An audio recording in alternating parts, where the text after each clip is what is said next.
Remarks of the President upon arrival at the Indianapolis, Indiana airport, October 13th, 1962.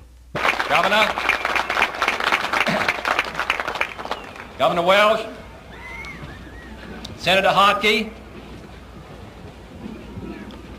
distinguished Congressman Ray Madden, John Bradamus, Winfield Denton, Ed Roush, our congressional candidates, Andy Jacobs, and John Mitchell, John Pritchard, and Eldon Tipton, John Murray, Ron Ross. Ladies and gentlemen, I am delighted to come to Indiana because there isn't any state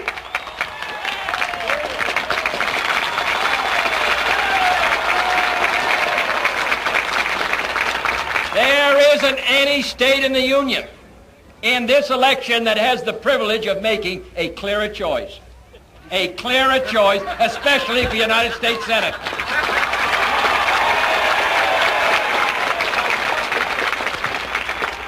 That record, read out and understated by Birch Bayh, is that what Indiana wants in the United States Senate in 1962? Now, there isn't any doubt that all Americans want this country to be strong and secure and to meet our responsibilities around the world. Where we differ and what this election is all about is how that will be done. Now, let me just say one word about what we've done in the last 21 months while others were making speeches to make this country strong. In this 87th Congress, which finished today, this Democratic Congress and Democratic administration increased our defense budget by $8 billion. We doubled the Polaris submarine program. We increased our Minuteman missile program by 75%. We increased the number of bombers placed on alert by 50%. We increased our armed forces by 5 combat divisions. Our anti-guerrilla forces have been quadrupled. Our airlift capacity substantially increased. That's what counts. Not all the brave speeches made on or off the Senate floor really count as much as whether you have the strength to match your commitments. The fact of the matter is, when this administration came to power, in spite of the fact we had commitments around the globe, we had 11 divisions. 11 Army divisions to meet responsibilities stretching from Vietnam to Berlin. Recognizing that to back this commitment we needed strength, we have made the greatest peacetime effort in the history of this country. In addition, recognizing the time had come to stop the decline in Southeast Asia, we committed 15 times as many men to the defense of that area. Recognizing that there was no defeat that the United States had suffered that so vitally affected our prestige as the defeat we experienced in the 50s in the field of space, the United States for the first time committed itself to being first in 1961 and 1962.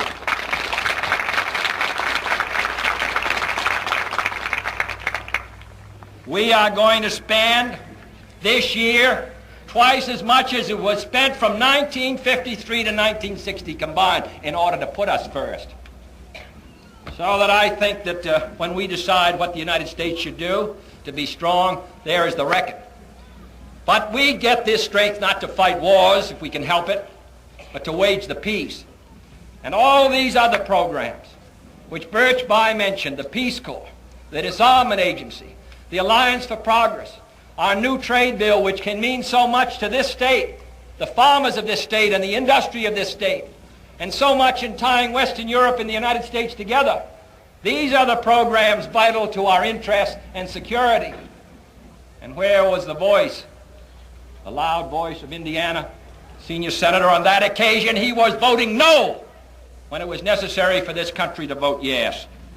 So let me say that I think the United States is stronger than it once was. and though our problems are constantly increasing.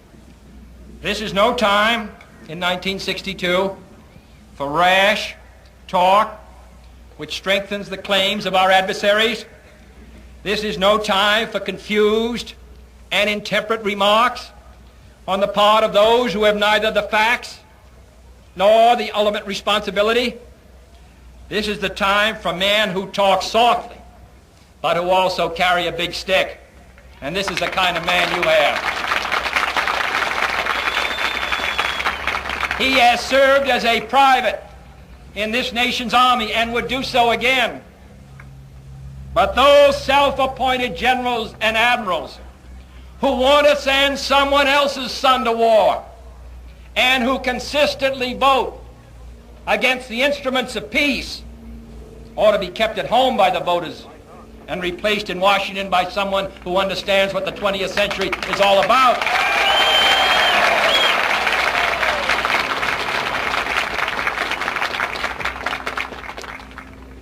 This election is important because you are going to make a judgment of what kind of a House of Representatives and what kind of a Senate you want and the country wants. The President of the United States has clear responsibilities, but so does the Congress. I have the responsibility of seeing that the laws are executed, but the Congress of the United States, the House and the Senate, must first write those laws. And you in Indiana and the people of this country have to make up their mind what kind of a Congress you want. Do you know that every Republican member from the state of Indiana voted against $1.25 an hour minimum wage, $50 a week? Everyone. Do you know that every Republican congressman from this state voted against the Housing Act of 1961, housing for the elderly and urban renewal? Do you know that every single congressman from this state voted against aid to dependent children?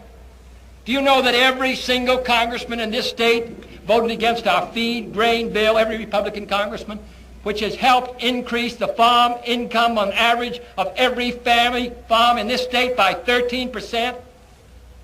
This is the record of the Republican Party, and I come here asking your help in electing to the 88th Congress men and women in the House and in the Senate who will join in doing the things that must be done if this country is going to meet its responsibilities.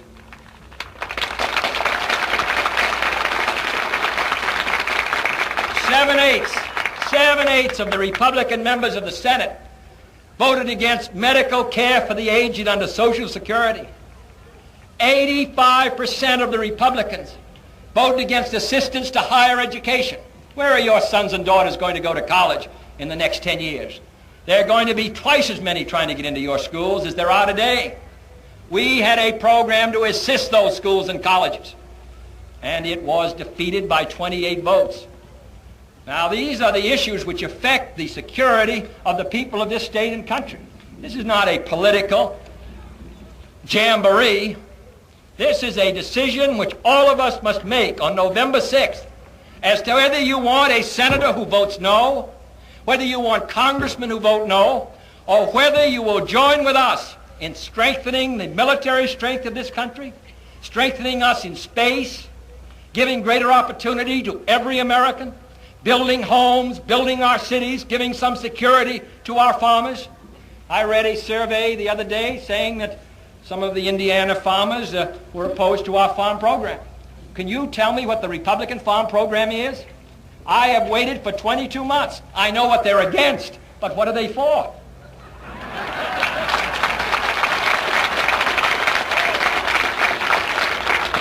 I can't believe the Indiana farmers want to go back to Ezra Taft Benson, who left us with $9 billion of surpluses and a steadily declining farm income, which has now moved up 13%, and for the first time we have surpluses under control.